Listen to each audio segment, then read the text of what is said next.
বৈষম্যমুক্ত ইনসাফ ভিত্তিক বাংলাদেশ করতে সারা দেশে 10 দলীয় ঐক্যের পক্ষে ভোট চাইলেন নাহিদ ইসলাম। সকালে নির্বাচনের প্রচারণায় নেমে ঢাকা 11 আসনে গণমিছিলে অংশ নেন তিনি। এ সময় 10 দলের নির্বাচনী কার্যক্রম আনুষ্ঠানিকভাবে শুরুর ঘোষণা দেন নাহিদ ইসলাম। বলেন, 16 বছরের ফ্যাসিবাদ ব্যবস্থার পর এই নির্বাচন ইনসাফ প্রতিষ্ঠার নির্বাচন। রেইনবো অলরাউন্ডার এক্সটেরিয়র পে বাড়ির বাহিরের দেয়ালের সুরক্ষা নিয়ে থাকুন নিশ্চিন্ত, সাথে পাচ্ছেন 10 বছরের ওয়ারেন্টি। এক হাসিনা গিয়ে নতুন হাসিনা, এক চাঁদাবাজ গিয়ে নতুন চাঁদাবাজ আসার জন্য মানুষ জীবন দেয়নি। এবারে নির্বাচন ক্ষমতার কাঠামো পরিবর্তন ও সংস্কারের নির্বাচন। চাঁদাবাজ ও ভূমিদস্যুদের পরাজিত করে প্রকৃত দেশপ্রেমিকদের সংসদে পাঠানোর আহ্বান জানান তিনি।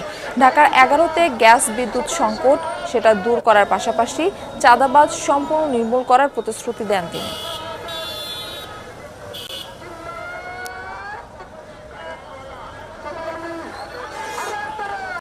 গণঅভ্যুত্থান পরে যে নির্বাচন, 16 বছর ফ্যাসিবাদী ব্যবস্থার পরে যে নতুন নির্বাচন, যেই নতুন বন্দোবস্ত প্রতিষ্ঠার জন্য, যেই গণতন্ত্র প্রতিষ্ঠার জন্য, ইনসাফ প্রতিষ্ঠার জন্য এই নির্বাচনকে সফল করতে হলে, এই নির্বাচনের মাধ্যমে বাংলাদেশকে এগিয়ে নিয়ে যেতে হলে 10 দলীয় নির্বাচনী ঐক্যকে বিজয়ী করা ছাড়া কোনো বিকল্প নেই।